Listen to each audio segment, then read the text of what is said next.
Good evening, everyone. Welcome to the channel. Before I begin, here are my disclaimers. Today I am going to give you an update about HIGHWOODS Properties INC quarterly report. HIGHWOODS Properties Inc. is a publicly traded company that offers a range of services through its fully integrated office real estate investment trust, REIT. The company's businesses include property ownership, development, acquisition, leasing, management of properties in prime business districts across 8 major cities in the U.S. These services are designed to create exceptional environments and experiences that inspire customers, their teams, and ultimately, shareholders. HIGHWOODS Properties, Inc.'s stock price has dropped by 11.4% in the past year due to a combination of factors. The company's mixed financial results, including earnings misses and revenue shortfalls, have contributed significantly to this decline. In Q3 2025, HIGHWOODS reported lower-than-expected earnings per share, EPS, and revenue, despite meeting expectations for funds from operations, FFO. Analyst downgrades from Jefferies and Wall Street Zen further exacerbated the situation. The commercial real estate sector as a whole is facing challenges due to evolving hybrid work models, high vacancy rates, and economic volatility.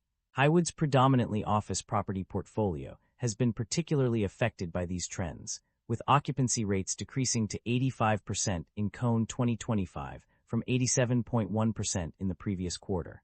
These factors have collectively led to a decline in HIGHWOODS Properties' stock price, making it an uncertain investment opportunity for potential shareholders. The primary drivers of revenue growth for a company can be attributed to several key factors. Firstly, an increase in rental income is a significant contributor to revenue growth, as well as improvements in occupancy rates. Additionally, development and acquisition activities, such as the purchase of office properties like the Advance Auto Parts Tower, also contribute to revenue growth.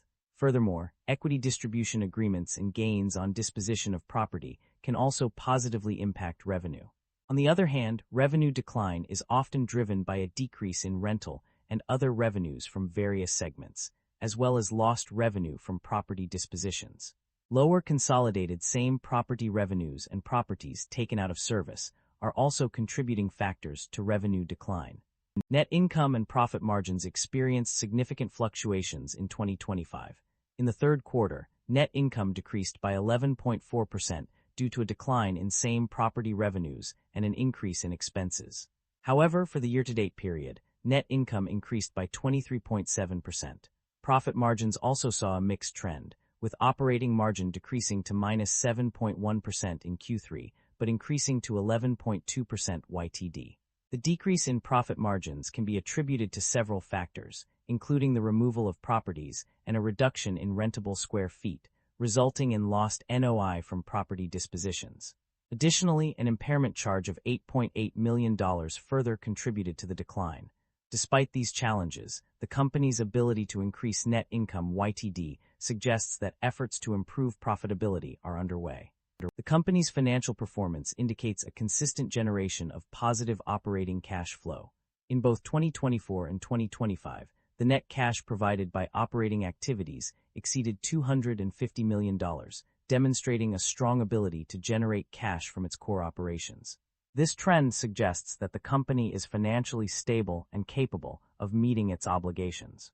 The company's debt level has increased slightly over the past year. Mortgages and notes payable net rose from $3,293,559 in 2024 to $3,404,707 in 2025, while total liabilities increased from $3,598,110 to $3,688,612. However, interest expenses have remained relatively stable, with a slight increase of +2.6% from $37,472 in 2024 to $38,475 in 2025. The financial performance of various segments and regions has been analyzed, revealing notable growth and decline in net operating income, NOI. Nashville and Raleigh demonstrated significant growth, with $1.79 billion and $4.83 billion increases in NOI respectively. Conversely, Charlotte and Orlando experienced declines, with losses of $1.06 billion and $0.93 billion in NOI. These results indicate that some regions are thriving, while others struggle to maintain financial stability. Management's outlook on company strategy. According to management, the company is poised for long-term success with its current capital structure and equity distribution agreements.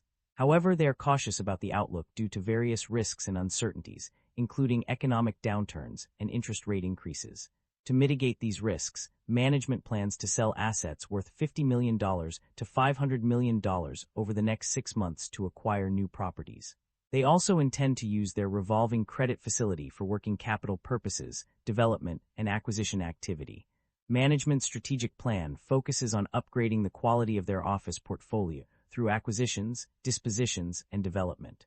With ample liquidity to fund operations and growth prospects, they are confident in their ability to meet short-term liquidity requirements and achieve their long-term goals. Acquisitions and divestitures overview. In recent years, the company has made several strategic acquisitions to expand its portfolio and presence in key markets. Notable acquisitions include a joint venture with Granite on the McKinney and Olive Building, as well as another joint venture with the Bromley Companies for a Midtown East building. Additionally, the company acquired high-quality office buildings worth over $500 million in core markets through various business development deals, BBDS.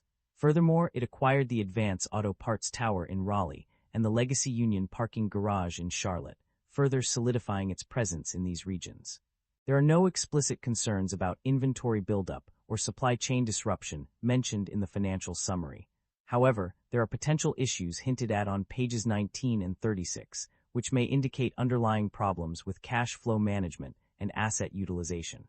These subtle warnings suggest that while direct mentions of inventory buildup or supply chain disruptions are absent, other indicators point to possible inefficiencies within the company's operations. That concludes the financial summary for HIGHWOODS Properties Inc. Feel free to comment below, and I will be happy to answer them when possible.